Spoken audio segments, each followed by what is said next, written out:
j'ai entendu parler, là je tombe dans la vieille histoire du Moyen-Âge autrefois, j'ai entendu parler des alchimistes. Puis que ces gens-là, c'est des gens qui, entre autres, essayaient de transformer des choses en d'autres choses, comme à partir du plomb, ils essayaient de faire de l'or. Ah oui. Est-ce que ça se peut? Moi, je me demandais, est-ce que ça se peut, ça, en chimie, transformer des éléments en d'autres éléments? Bien, la réponse à ça n'est pas simple, oui et non, mais la vérité, c'est que tu ne peux pas prendre du plomb et faire de l'or avec. Tu ne peux pas prendre du mercure et faire de l'or. Ils ont essayé il y a longtemps, puis ils sont tous morts de ça. Okay? Parce que je dit tantôt, le mercure puis le plomb, c'est deux métaux lourds, puis c'est deux métaux fusibles, puis quand ils les faisaient chauffer, puis ils les brassaient en disant, si je brasse 1000 tours à gauche et 1000 tours à droite, ça va faire de l'or. C'était une théorie assez farfelue, comme vous pouvez le savoir. Et tout ce que ça réussit à faire, c'est qu'ils ont respiré du mercure, puis du plomb, puis ils sont morts.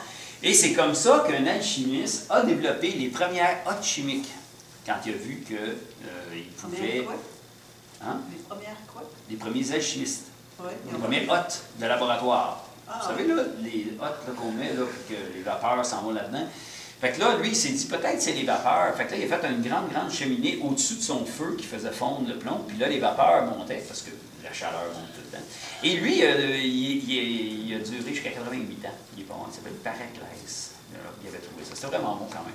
C'est une belle déduction scientifique. Mais si tu me demandes si les atomes se transforment en d'autres choses, je te répondrais que la seule fois que tu peux transformer un atome en d'autres choses, c'est par la fission nucléaire. À toutes les fois, un atome d'uranium qui est radioactif va envoyer une chose, et quand il va être un bombardement, bien, il va se transformer en plutonium, qui va se transformer en d'autres choses. Donc, la cascade nucléaire fait qu'un élément peut passer d'une forme, qui est l'uranium, en plutonium, en césium, en iridium et en d'autres choses à ce niveau-là, mais pas par les alchimistes, et on ne peut pas faire d'or, malheureusement.